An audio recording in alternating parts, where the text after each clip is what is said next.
안녕하세요. 제콩입니다. 2023년 5월 기준으로 역발상 투자자가 좋아할 만한 기업 탑10에 대해서 얘기를 해보겠습니다. 구독, 좋아요는 더 좋은 컨텐츠를 만드는 데 힘이 됩니다. 기본적인 접근 방식은 지표상의 데이터를 통해서 19개 업종 69개 섹터를 매달 지표와 주가를 비교합니다. 이를 통해서 업황 판단을 하게 되고요.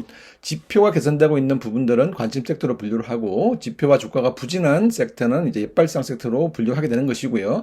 오늘은 이 역발상 섹터에 대해서 얘기를 해보겠습니다. 선정된 역발상 섹터는 가구 인테리어, 합성 수직, 백판지, 그리고 이제 MLCC입니다. 여기 보이는 빨간색 이 선이 이제 각각의 섹터의 지표의 방향이고요. 그 다음에 파란색으로 보이는 이 부분들이 이제 2년 평균입니다. 전체적으로 보면 다들 이제 2년 평균 대비해서 현재 지표가 굉장히 부진한 모습을 보여주고 있는 것이고, 조금씩 반등하는 추이를 보이고 있긴 합니다. 기업으로 보면 이렇게 10개를 뽑아냈습니다. 가구 인테리어 관련해서는 한샘과 현대리바트이고요. 합성 수지 관련해서는 LG화학, 대한유와 롯데케미칼, 백판지 관련해서는 세화와 한솔재지, 한창재지, 그 다음에 MLCC 관련해서는 삼성전기와 삼화콘덴스입니다. 이 가운데 오늘은 한샘과 삼성전기를 한번 리뷰해 보도록 하고요. 그리고 이제 리뷰하진 않지만 백판지 쪽 관련해서도 우리가 좀 관심을 가질 만한 시기입니다. 원재료가 이제 펄프인데 펄프 가격이 굉장히 급등했다가 최근에 조정을 받고 있고요. 이 백판지 기업들이 단가를 한 10% 정도 인상한 시기이기 때문에 조금씩 관심을 가질 만하고, 합성 수지 역시 이제 저점은 좀 지나고 있는 그런 지표를 보이고 있습니다. 자, 먼저 한샘을 보겠습니다. 한샘을 보면 주가의 고점은 2021년 상반기 정도가 주가의 고점이었고, 그 이후에 지속적으로 지금 주가는 부진한 모습을 보이고 있어요. 현재 시가총액은 1조 정도 되는 수준이고요. 그 다음에 PER은 적자가 났기 때문에 의미가 없고, PBR은 1.6배 정도, 그 다음에 시가 배당률은 1.8% 정도에 거래되고 있습니다. 이번에 이제 1분기 실적이 발표가 났습니다. 1분기 실적은 시장 컨센보다는 조금 좋았지만 어쨌든 적자가 지속되고 있어요. 마이너스 157억이었고, 지금 보면 작년 3분기, 4분기, 이번 1분기, 그러니까 3분기 연속으로 적자가 지속되고 있습니다. 2023년도의 추정 실적은 시장의 컨센은 마이너스 한 172억 정도. 그래서 여전히 2022년에 이어서 2년 연속으로 영업 적자가 지속될 것이다, 이렇게 보고 있는 것이에요.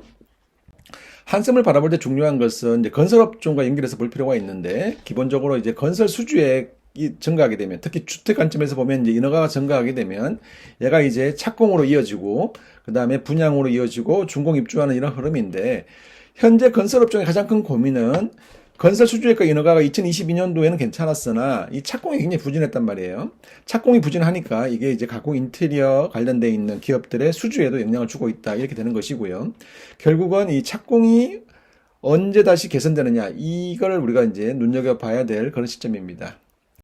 지표로 보면 이런 모습입니다. 건설 수주액은 2022년도 나쁘지 않았어요. 그럼에도 불구하고 이 착공률을 보시면 굉장히 부진한 모습이 이어지고 있어요. 착공은 전년 대비 정감률의 3개월 평균인데 이 마이너스가 지속되고 있는 부분이고요. 또 건설 수주액이 또 최근에 들어와서 2023년 들어와서 좀 부진한 모습을 보이고 있거든요. 그래서 지표는 전체적으로 여전히 건설 지표들이 부진하다, 이렇게 말씀을 드리는 것이고, 그리고 이제 한샘 입장에서 굉장히 중요한 지표 중에 하나는 이제 주택담보대출의 증가율과 주택매매거래지수가 될 것인데요. 주택담보대출이 증가한다는 얘기는 말 그대로 그죠. 사람들이 주택을 많이 구매하게 되는 것이고, 주택 구매가 늘어날수록 가구 인테리어에 대한 수요가 늘어나는 거잖아요. 그런데 지금 보시면 이 주택담보대출의 증가율은 계속 둔화되고 있는 상황이고요. 또 주택매매거래를 지수화한 주택매매거래지수조차 굉장히 부진한 모습이란 말이죠. 지난 10년을 통틀어서 가장 부진한 시기를 지나고 있고, 최근에는 조금씩 반등하고 있습니다. 그래서 지표로 보면 거의 대부분의 지표가 거의 이제 최악의 수준을 보여주고 있고, 최악의 수준을 찍고 조금씩 반등하는 모습을 보이고 있다. 그 관점에서 계속 관심을 갖고 이런 지표 흐름을 보는 것은 의미가 있겠다, 이렇게 말씀을 드립니다. 삼성전기를 보겠습니다. 삼성전기의 주가는 2021년 초가 고점이었고, 그 이후에 굉장히 부진한 모습이 이어졌고요. 2022년 중반 정도가 주가의 저점이었습니다. 그리고 조금씩 반등하는 모습을 보이고 있긴 한데, 여전히 주가는 과거에 비해서는 이제 부진한 모습이고요. 현재 시가총액은 10조 2천억 좀 넘는 수준이고, PER은 10.9배, PBR은 1.4배 정도, 그 다음 시가배당률은 1.5% 정도 되는 수준입니다. 이번 1분기 실적을 발표했는데요. 1분기 실적은 시장 컨센 대비해서는 조금 더 나은 실적을 보였어요. 영업이익이 1,400억 정도 나왔습니다. 다만 작년 같은 기간 대비해서는 그죠? 굉장히 부진한 모습이 이어지고 있는 것이고요. 2023년 전체 실적에 대한 전망 역시 2022년 대비해서 이제 부진할 거라고 보고 있고, 실제 가장 좋았던 부분은 2021년도가 좋았고, 이제 부진이 조금씩 그죠? 계속 이어지고 있는 추이다라고 볼 수 있습니다. 삼성전기의 사업 부분을 보면 크게 이제 세 가지 부분을 나눌 수가 있단 말이죠. 컴포넌트와 패키지와 광학통신인데, 컴포넌트라고 하는 것은 우리가 잘 알고 있는 MLCC이고요. 이게 가장 중요하고, 또 하나 이제 PCB 쪽, 주로 그죠? FCBGA 쪽이고요.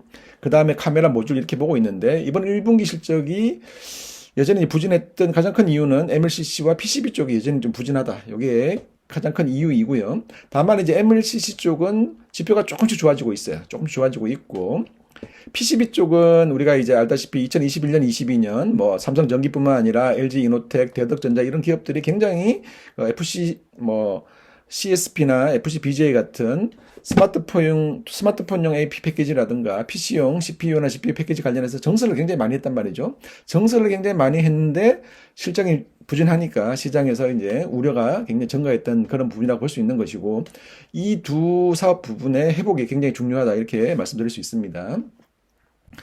지표를 보면 MLCC 쪽의 수출 금액은 최근에 굉장히 좀 큰 폭으로 반등하는 모습을 보이고 있어요. 그래서 전년 대비 증감률로 보더라도 플러스로 전환하는 모습을 보이고 있어서 MLCC 쪽이 조금 더 먼저 회복될 것 같은 생각은 좀 들어요. 하지만 이제 MLCC가 잘 되려면 이 MLCC 관련된 굉장히 중요한 전방 산업이 결국 IT 쪽 수요잖아요. 그래서 IT 관련해서는 중국의 스마트폰이 굉장히 중요하고요. 또 대만의 노트북과 PC의 이 매출액 자체가 보여주는, 다시 말하면 노트북과 PC 시장의 방향이 굉장히 중요한데 아직은 좀 부진한 모습이 이어지고 있다. 중국이 이제 위드 코로나가 되면서 이 스마트폰에 대한 출하에 대한 기대감, 그 다음에 IT 기기에 대한 기대감들은 여전히 이제 있는 상황이기 때문에 이 지표의 흐름을 보는 것은 굉장히 의미가 있는 것이고요. 이 지표의 방향이 사실 또 반도체의 방향과 이어지는 그런 지표라고 볼 수 있습니다.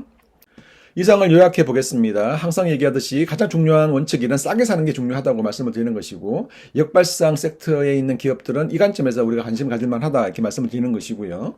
두 번째 원칙은 매출과 이익이 증가하는 것이 역시 중요하다. 그래서 앞으로 이런 한샘이라든가 삼성전기 같은 기업들이 이제 얼마나 지표의 개선과 실적이 좋아질지를 관심을 갖고 볼 필요가 있겠습니다. 그리고 원칙 3은 이 원칙 1과 2를 잊지 않는 것 이렇게 말씀을 드립니다.